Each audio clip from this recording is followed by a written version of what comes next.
आपने हमारे चैनल को अभी तक सब्सक्राइब नहीं किया है तो सब्सक्राइब कर दीजिए, बेल आइकन घंटी भी दबा दीजिए ताकि आपको नए से नए वीडियो देखने को मिल सकें। आज मैं आपको बड़ी ही सुंदर कहानी सुना रही हूँ। बुढ़ापा एक अभिशाप है, पर हम उसका अभिशाप बदल भी सकते हैं। थोड़ा सा अगर हम अपना मानसिक संतुलन बना के रखें तो हम ऐशो आराम से ही अपना बुढ़ापा काट सकते हैं। कमला एक प्रधान अध्यापक थी। उसने बच्चों को पूरी ज़िंदगी शिक्षा दी थी। वह बहुत सुयोग्य महिला थी। उसके 2 बेटे थे। दोनों बेटों की शादी हो गई थी। कुछ समय पहले उनके पति गुजर गए थे, पर कमला को पर्याप्त पेंशन मिलती थी। बेटे बहू इज्जत करते थे, उसको अच्छे से घर में रखते थे, भोजन कराते थे, क्योंकि उसको अच्छा पैसा सरकार से पेंशन के रूप में मिलता था।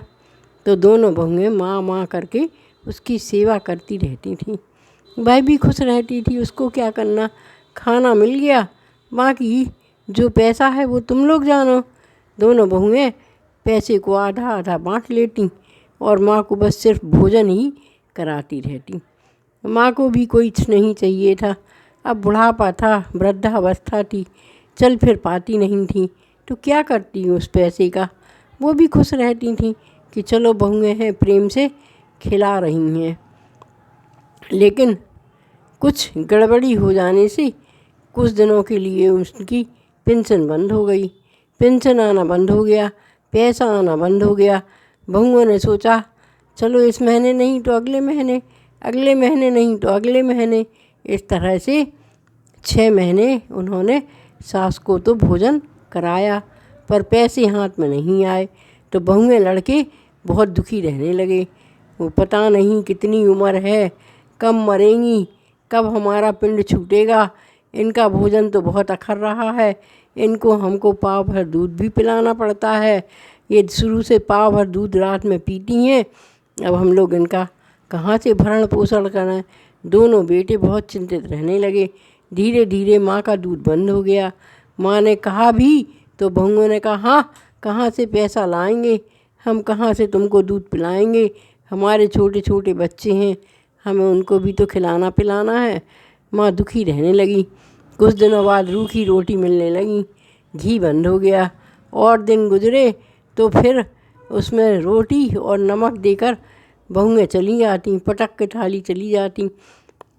बेचारी सास क्या करती, पैसा हाथ उसने रखा नहीं, सब बहुओं को दे दिया। एक सिर्फ मकान था जो कि उसके नाम था। वह बहुत दुखी रहने लगी। एक दिन ऐसा भी आया कि बहुओं ने उसका सामान बाहर फेंक दिया और कहने लगे अब हम आपका वजन नहीं उठा सकते, आप यहाँ से चली जाइए, आप कहीं भी जाइए, हमको क्या। उसको बहुत दुख हुआ कि मैंने सारी ज़िंदगी इन बच्चों को पाला पोसा, स्कूल में नौकरी भी करी, बच्चों को किसी तरह की कोई कमी नहीं होने दी, आज मेरे बच्चे मेरे साथ इतना बुरा व्यवहार कर रहे हैं। उसको बुढ़ापे का दर्द महसूस होने लगा। वह झरझर आंखों से आंसू बहाती हुई रो रही थी। क्या करे, कहाँ जाए, कोई सगे संबंधी भी नहीं है, हाथ में पैसा भी नहीं है। एक ले दे के मकान था, उसमें बहुएं बेटे रहते हैं। उसको बहुत दुख हुआ, पर क्या करती, कुछ कर भी तो नहीं सकती थी। उसने अपने कपड़े का थैला उठाया और कंधे पर टांगा, दरवाज़ा खोला। भूखी थी, सुबह से बहुओं ने उसको कुछ भी खाने को नहीं दिया था। कंधे पे थैला टांगा और भगवान से कहने लगी, हे प्रभु, तुम्हारे सहारे हैं, जहाँ ले जाओगे वहीं जाएंगे। वह यह सोचती हुई बाहर निकली।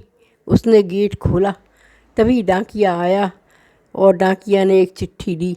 उसने कहा भैया, अब इस चिट्ठी का मैं क्या करूं, इसमें ज़रा पढ़ के तो सुनाओ क्या लिखा है। अब मेरी तो इस चिट्ठी को पढ़ने की हिम्मत भी नहीं है। तो डाकिया हंसने लगा, बोला माँ, सरकारी चिट्ठी है, सरकारी चिट्ठी का नाम सुनकर बेटे भी बाहर आ गए, बहुएँ भी बाहर आ गईं और देखा तो उसमें लिखा था कि कुछ गलती हो जाने की वजह से आपकी 6 माह की पूरी पेंशन आपको दी जा रही है और आपको उसमें जो है ब्याज भी दिया जाएगा। आप तो 70 वर्ष से ऊपर हैं, इसलिए आपकी पेंशन को दोगुना कर दिया गया है। आप अपनी पेंशन निकाल सकती हैं। बेटे आ गए, बोले काहे की चिट्ठी है माँ, काहे की चिट्ठी है? पेंशन का आ रही है, 6 महीने की इकट्ठी मिल जाएगी क्या माँ? 6 महीने हम लोगों ने आपको खिलाया है, चलिए अंदर चलिए, अब कहीं जाने की ज़रूरत नहीं है, अब तो सरकार फिर से आपका पैसा देगी ही। माँ ने बेटे के हाथों से चिट्ठी छीन ली और चिट्ठी लेकर वह सीधी जो है बैंक गई। उसने बैंक से पैसा निकाला और पैसा निकाल कर एक किराए का मकान ले लिया, नौकर चाकर रख लिए, बाइयाँ आती, अच्छा बढ़िया बढ़िया भोजन कराती, रात में पाव और दूध की जगह आधा किलो दूध पीती, सुबह फलों का नाश्ता करती। माँ तो अच्छी हो गई थी, माँ को अब अच्छा लगने लगा था, चलने फिरने लगी थी। माँ ने कहा इन नालायक बेटों ने मुझे मेरे ही घर से निकाल दिया। वह वकील के पास गई और नोटिस भेज दिया कि हमारा मकान खाली कर दिया जाए, हम इस मकान को 1 माह के अंदर बेच रहे हैं। अगर एक मकान 1 माह के अंदर नहीं खाली नहीं करोगे तो तुम्हारा मालिकाना हक ख़त्म हो जाएगा और ये मकान तो मेरा है, इसलिए मैं इसको बेच दूंगी, फिर तुम कहीं भी रहो। नोटिस देखकर बहुओं और बेटों के होश उड़ गए। बम्बई जैसी सिटी में उनको मकान किराए पर कहाँ मिलेगा? उनको इतनी आमदनी भी नहीं थी कि वे लोग इतना बड़ा मकान किराए से ले लेते। माँ के पास गए, माँ के चरणों में गिर गए, माँ को बहुत मिन्नतें की। माँ ने कहा नहीं, वह दिन याद करो जबकि मेरा दूध ही बंद कर दिया तुम लोगों ने, मैंने कुछ नहीं कहा। रोटी में घी लगाना बंद कर दिया, मैंने कुछ नहीं कहा। कुछ दिनों बाद मेरी सब्ज़ी भी बंद हो गई, मैंने कुछ नहीं कहा।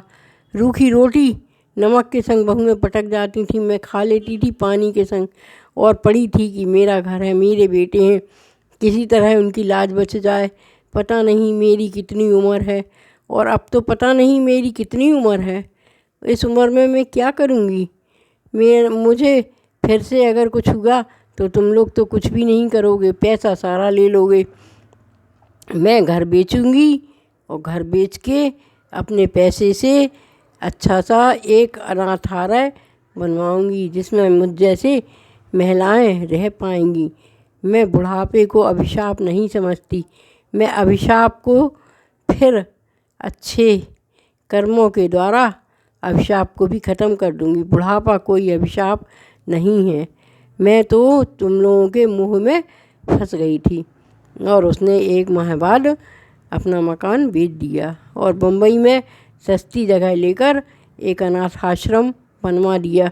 उस अनाथ आश्रम में उसकी जैसी महिलाएं आकर रहने लगीं। वह उन महिलाओं के संग खुशी से रहती थी और उनकी सेवा करती थी। महिलाएं भी खुश थीं। बुढ़ापा अभिशाप नहीं है। अपनी बुद्धि का उपयोग करो और बच्चों के मुँह से बचो। बुढ़ापा तो हमारे लिए एक वरदान है जो कि दूसरों की मदद करने में हमें सुख मिलेगा, वही हमें परमात्मा जो है पूर्व जन्म में देगा। इसलिए हमें बुढ़ापे को बुढ़ापा नहीं समझना है। अपने हाथ पैर और कर्मों को सही ढंग से चलाने की आदत डालना चाहिए। दूसरों के आगे झुकना नहीं है। हमने पूरी ज़िंदगी मेहनत की है, हमने पैसा कमाया नहीं है तो गंवाया भी नहीं है। जो हमारे पास है उसमें हमारा भी हक है। महिलाओं का उतना ही हक होता है जितना कि पुरुषों का होता है। इसलिए हर महिला को चाहिए कि वह अपने अधिकार के लिए लड़ती ही रहे और इस बुढ़ापे को अभिशाप नहीं वरदान बना दे। दूसरों की मदद करे और दूसरों की सहायता करे, उन्हें जीने का सहारा बने।